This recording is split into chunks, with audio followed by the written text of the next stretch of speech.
Great seeing you here in this new video of our course Masterclass in Project Management. And in this video I will create the cumulative budget in the early start, the late start, the planned start positions and define the critical path position. So we will be looking at the budget curves where we have the early start, late start and the planned start position. We look at the positions and the cash flow, and we look at the critical path position of the project and represent this in a graph so you can see what it means visually, the critical path position of the project. So let's have a look at the early start, late start and the planned start position. When we'll have the precedence diagram, we created three different budget charts depending on the starting position of the activities. In the early start position, all activities start the earliest time possible. In the late start position, all activities start the latest possible.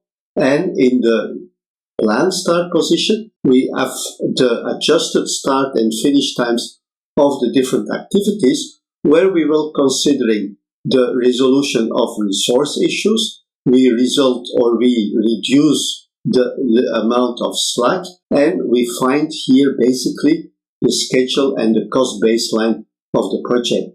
A very important element that I already mentioned in the previous video is that we must consider the effect of the starting position, early start, late start and planned positions on the cash flow of the project. In the early start position, the activities are executed as early as possible, and this means that the money is spent faster. This also has a negative influence on the financial performance, because once we spend the money, we start paying basically the interest on it. In the late start position, the activities are executed as late as possible, so we spend the money later, which is basically positively influencing the financial performance. Another element to consider here is what we call the critical path position of the project. The critical path position relates to the position of the planned start position, the planned start times of the activities or the schedule baseline relative to the early start and the late start position.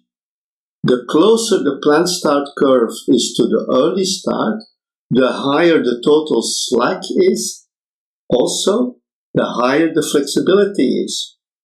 The closer the planned start curve is to the late start, the lower the total slack is and the flexibility. The relative position of the PS curve, the planned start curve, is a measure for project flexibility and resilience towards variations. And here we see the S-curve, we see the critical path position, which is basically the green curve. And we see at the start we're at the same as the late start budget. We start there, everything is critical there. Later we have more distance between the green and the orange curve.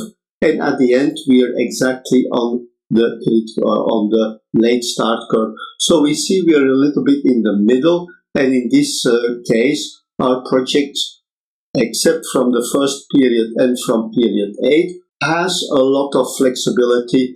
It's not the maximum flexibility, but we're basically between the two limitations. So that was it for the explanation of the critical path position of the project. Thank you very much, and I'm looking forward to seeing you in our next videos. Bye bye.